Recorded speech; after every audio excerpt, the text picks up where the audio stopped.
안녕하세요. 오늘도 사연살롱을 찾아주셔서 감사합니다. 저는 50대 중반의 여성이에요. 저는 어릴 적에 아버지 엄마가 차례대로 돌아가시고 친척들이 저를 맡으려고 하지 않아서 보육원에서 자랐어요. 처음에는 삼촌들 이모들이 믿기도 했지만 시간이 지나면서 잊어버렸죠. 보육원에서도 학교에서도 힘든 일이 많았거든요.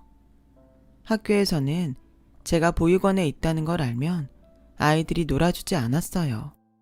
저도 모르게 소문이 나서 주변 애들 모두 저를 피하더라고요. 보육원에서도 아이들끼리 기싸움 같은 게 있어서 편하지 않았죠. 그런 시간들을 보내며 저는 희망을 조금씩 잃고 있었어요. 그러던 어느 날 보육원을 맡을 새 수녀님이 오셨어요.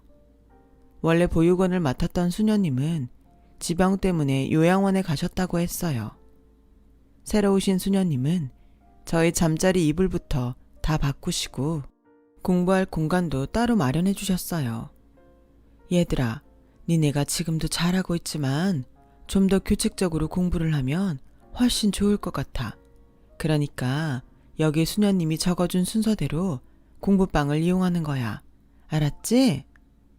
수녀님은 우리가 공부하는 데에 신경을 많이 써주셨고 먼저 책 읽는 모습을 보여주셨어요. 저와 다른 아이들도 덩달아 같이 공부하고 책을 읽게 됐죠. 그 후로 저는 학교에서 소외를 당하고 외로우면 책을 붙잡게 됐어요. 그랬더니 성적이 점점 올랐고 고아라고 무시하던 애들도 저를 보는 눈빛이 달라졌어요. 중학교 때는 반에서 5등 안에 꼭꼭 들었고 선생님들은 그런 제가 기특했는지 일부러 공부를 봐주기도 하셨어요. 고등학교 때는 반에서 10등 안의 성적을 유지했고요. 고등학교를 졸업하면 보육원을 나가야 됐기 때문에 고민이 많았어요. 할 수만 있으면 대학을 가고 싶었지만 지낼 곳을 찾기도 어려운데 불가능한 일 같았어요. 그때 수녀님이 성당에 다니는 공부방을 하시는 아주머니와 연결해 주셨어요. 아주머니는 제가 대학에 붙으면 공부방에서 지내게 된다고 했어요. 대신 아이들 가르치는 보조교사를 하는 조건이었죠. 저는 무조건 그렇게 하겠다고 했어요. 생각지도 못했던 방법이 생기니 공부하는 데에도 힘이 났어요. 수녀님, 정말 감사해요. 고등학교 졸업하면 어떡하나 걱정했는데 지낼 곳이 생겨서 이제 마음 편히 공부할 수 있을 것 같아요. 나한테 감사할 거 없어. 다 수연이 네가 열심히 하니까 다른 사람들도 잘 본 거지. 그러니까 공부 열심히 해서 대학 꼭 들어가. 저 진짜 열심히 할 거예요. 이렇게 절 도와주시는 분들 생각해서라도 힘을 내야죠. 잘할게요. 저는 그때부터 하루 4시간씩만 자면서 밥 먹는 시간에도 공부를 했어요. 그렇게 열심히 한 결과 원하던 대학의 영어교육과에 갈 수 있었어요. 보육원을 떠나던 날, 저는 수녀님을 잡고 펑펑 울었어요. 저는 수녀님 아니었으면 이런 날이 오지도 않았을 거예요. 너무 좋은데 막상 나가게 되니까 너무 섭섭해요. 보고 싶으면 언제든지 찾아오면 되는데 뭘 울어. 밥 잘 챙겨 먹고 너무 공부만 하지 말고 이제 놀기도 해. 알았지? 수녀님도 건강하세요. 그동안 정말 감사했습니다. 저 잘 돼서 꼭 인사하러 올게요.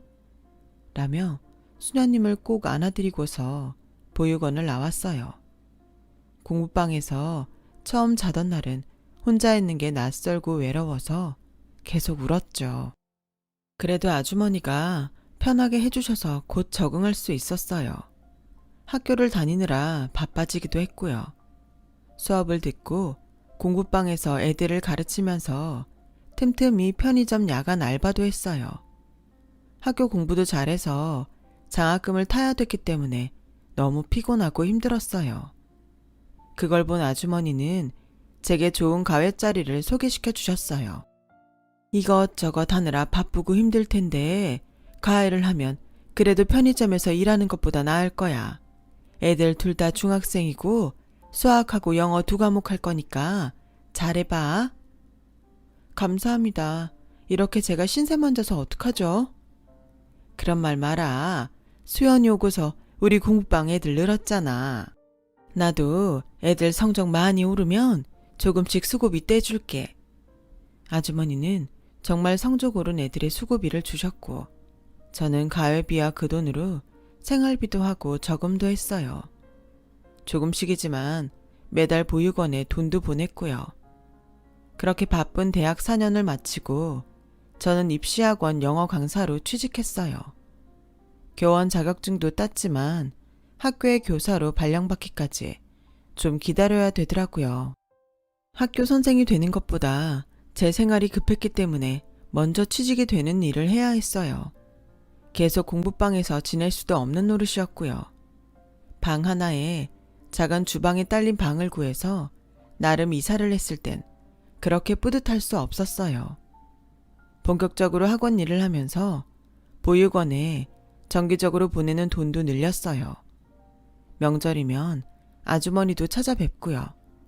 수녀님은 은퇴하셔서 수녀원에 들어가셨기 때문에 1년에 한 번 정도밖에 뵐 수 없었어요. 그러다가 저는 학원에서 좋은 인연을 만나게 됐어요. 다른 학원에서 스카웃된 수학 강사였는데 첫눈에도 인상이 좋고 착해 보였어요. 실력도 있고 잘 가르치는데 학생들 질문에도 성의껏 대답해줘서 굉장히 평이 좋았어요. 저도 그 사람한테 호감을 느꼈죠. 제가 마지막 수업이 밤 11시에 끝나는 날이 있었는데 그 사람이 기다리고 있더라고요. 박수현 선생님, 저하고 야식 같이 드실래요? 제가 너무 배가 고픈데 혼자 먹으려니까 좀 그래서요. 생각 없으시면 그냥 옆에라도 있어주세요. 라는데 그 모습이 그렇게 순수해 보일 수가 없었어요. 저희는 그날 첫 만남을 시작으로 자연스럽게 사귀게 됐고 1년 정도 만남을 이어간 후에 그 사람이 저에게 청혼을 했어요. 나도 종호 씨하고 결혼하고 싶은데 내가 어떤 처진지 알잖아. 나 같은 며느리 시댁에서는 안 좋아할 것 같아서 걱정돼. 내가 말했잖아. 나도 친엄마 돌아가시고 새어머니라고. 여동생도 새어머니가 데려오셨고 나하고 별로 안 친해. 같이 산 지도 오래됐고 아버지도 돌아가신 지 좀 돼서 힘든 일 없을 거야. 내가 결혼한다고 하는데 새어머니가 뭐라고 하겠어? 그래도 어머니 입장에서는 며느리를 보는 건데 신경 쓰이실 거야. 아들이 또 있는 것도 아니고 종호 씨 하나인데 사돈 집안을 안 보겠어?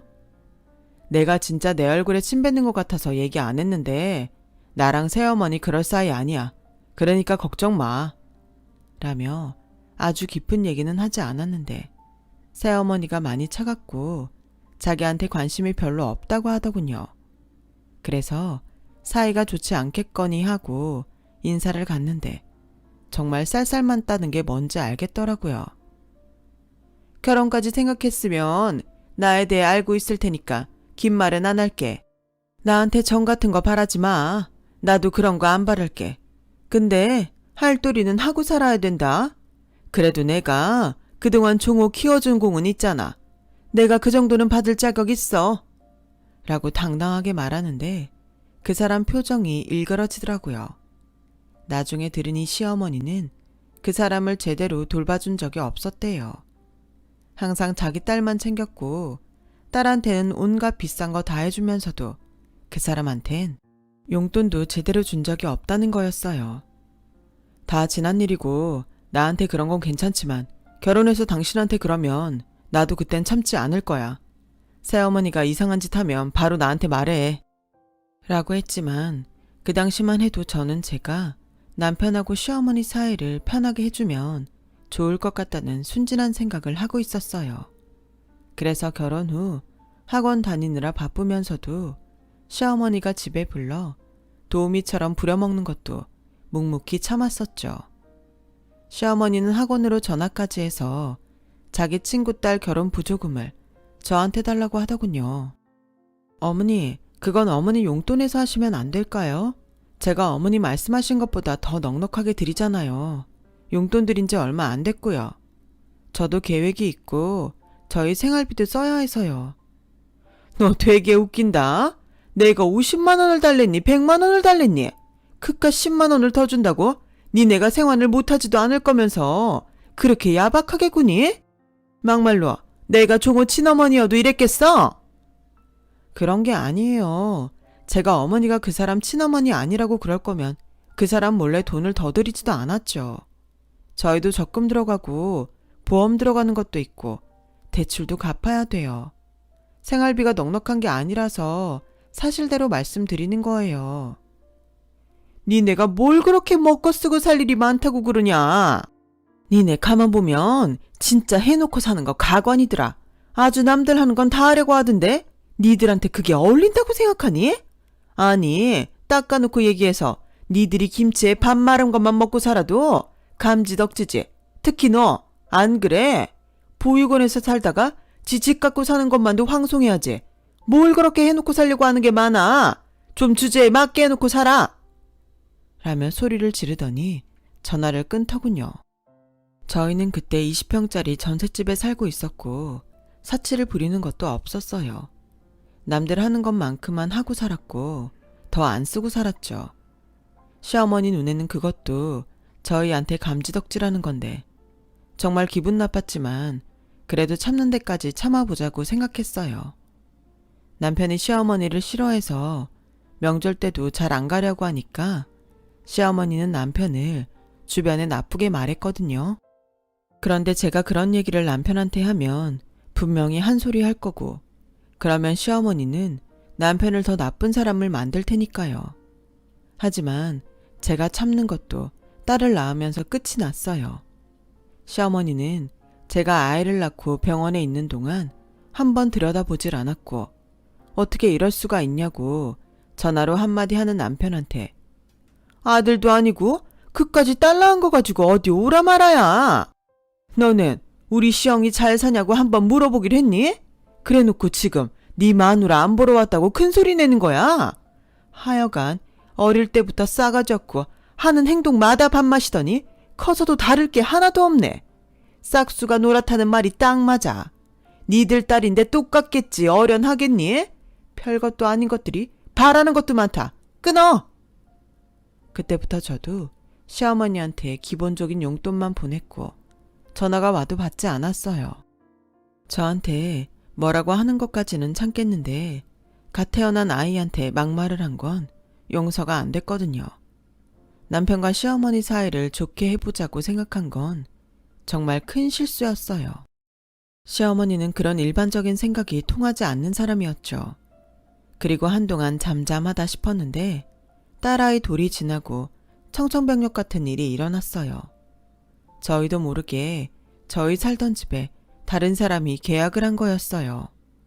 너무 놀라서 집주인에게 알아보니 시어머니가 우리가 나간다고 했다면서 우리와 연락을 하려고 해도 자기한테 맡겼다고 했다는 거였어요.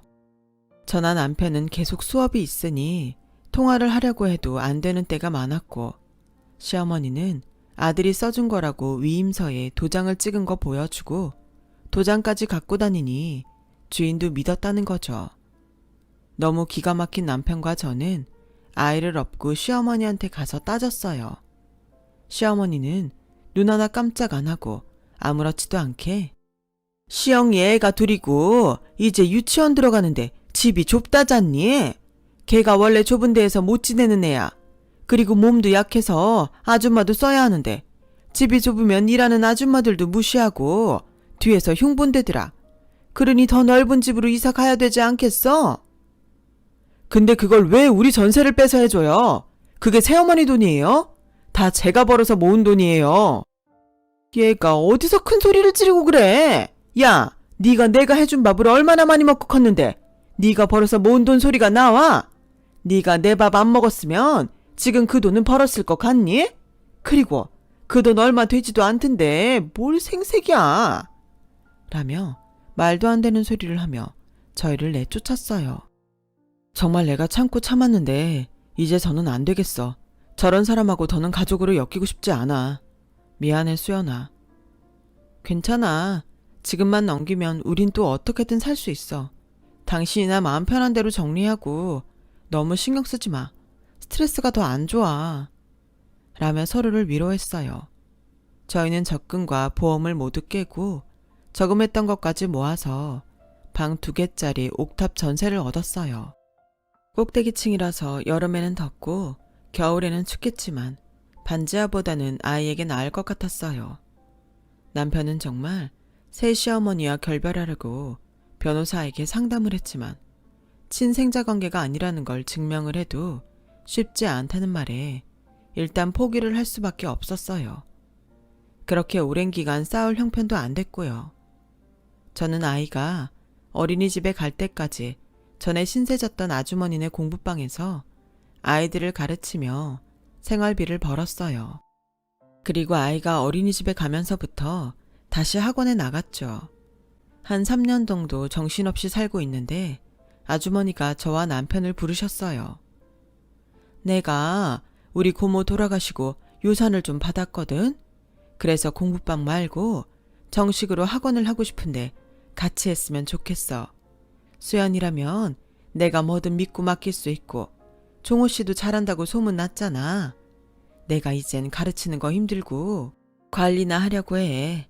그러니까 우리 한번 같이 해보자. 응?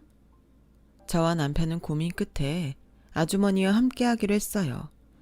아무리 남편이 잘 가르치고 입소문이 좀 났다고는 해도 새로 여는 학원의 학생들이 얼마나 찾아올지 여러모로 위험도 있었지만 저희가 열심히 해서 잘만 되면 지금보다 수입도 훨씬 나을 것 같았어요. 물론 어려운 일은 다 각오했고요. 저희는 아주머니와 함께 학원을 시작했고 남편과 저는 전적으로 학원에 매달렸어요. 특히 남편은 새벽부터 밤 늦게까지 학원 홍보도 하고 강사들과 학생들 관리도 하고 교재도 꼼꼼히 살피면서 온 힘을 쏟았어요. 그렇게 열심히 한 결과 저희 학원은 6개월도 안 돼서 안정적이 되었고 동네뿐 아니라 다른 지역에서도 학생들이 다니기 시작했어요. 아주머니는 정말 좋아하셨고 덕분이라며 남편에게 부원장 직함을 줬어요. 이렇게 빨리 자리 잡을 줄 몰랐는데 이게 다 김종호 선생 덕분이야. 내가 직원도 더 뽑을 거니까 앞으로는 일도 나눠서 하고 좀 편하게 지내. 수연아, 너도 열심히 해줘서 정말 고마워. 네가 영어 잘 가르친다고 여기저기 소문 다 나서 내가 요 앞 시장만 가도 어깨가 으쓱해. 새로운 애들 성적이 올라야 학원 평판도 좋아질 텐데요. 지금까지 해온 거 까먹지 않게 더 열심히 잘할게요.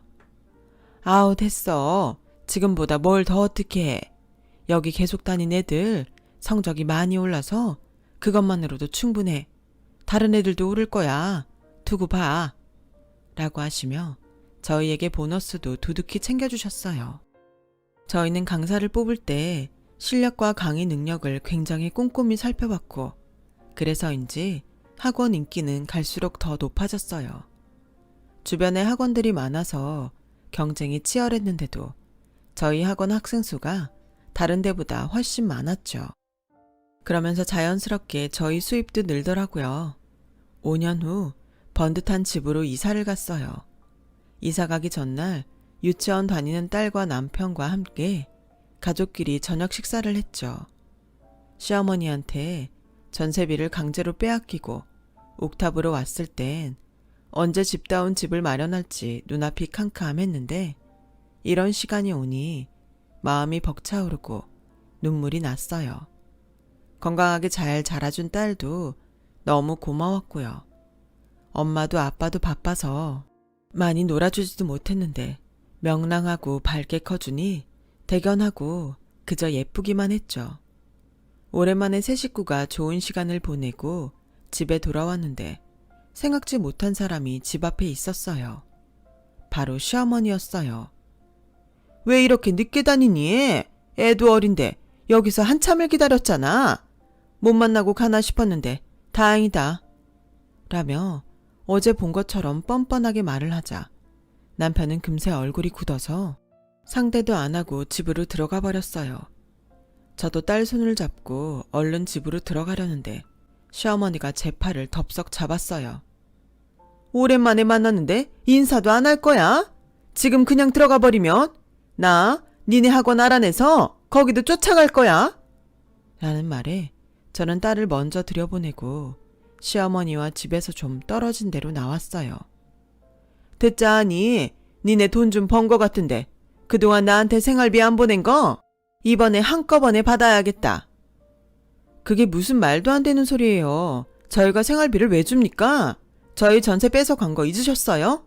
그날로 어머니하고 저희는 끝인 거예요. 언제 누가 끝났다고 하니? 나는 그런 적 없다. 너희가 일방적으로 말도 없이 사라져서 늙은 사람 부양도 안 했잖아. 아무리 내가 계모라고 해도 그러는 거 아니다. 백날 애들 가르친다면서. 니네 인상은 왜 그 모양이야? 사람이 돼야지. 말 같지도 않은 소리 그만하세요. 저희한테 그런 거 요구하시면 안 되죠. 본인이 어떤 짓을 했는지 좀 생각해 보세요. 한 번만 더 와서 이러면 저도 가만 안 있어요. 아이고야, 이제 협박도 하냐? 네가 뭘 어쩔 건데? 남편이 무서워서 상대 안 하는 줄 알아요? 당신네들 더러워서 상종 안 하는 거예요. 제가 그러라고 했고요. 이제 저도 안 참습니다. 행패 부린다고 경찰에 신고할 거고요. 저희 전세 빼앗아 간 것도 어떻게든 다 고소해버릴 거니까 알아서 하세요. 라고 따끔하게 말했더니 당황해서 가버리더라고요. 제가 그렇게 세게 나갈 줄 생각 못한 것 같았어요. 저와 남편은 이사를 가게 돼서 다행이라고 했죠. 그러면 또 찾아와도 더는 만날 일이 없으니까요. 하지만 시어머니는 며칠 후 저희 학원에 찾아와서는 접수대 앞에 주저앉아서 큰 소리로 통곡을 하기 시작했어요. 아이고, 여기서 잘 가르친다고 소문난 선생이란 것들이 계모라고 나몰라라고 지들끼리만 잘 먹고 잘 살고 불효 막심한 것들. 남의 자식 키운 건 공도 없다더니 내가 먹이고 학교 보내고 다 키워놨더니 지들끼리 소리소문 없이 이사가 버리고 어떻게 이럴 수가 있어. 지 어머니는 굶어 죽게 생겨도 들여다보지도 않고 이런 것들이 선생이라고 누굴 가르친다는 건지 아유 내가 분해서 못 살아.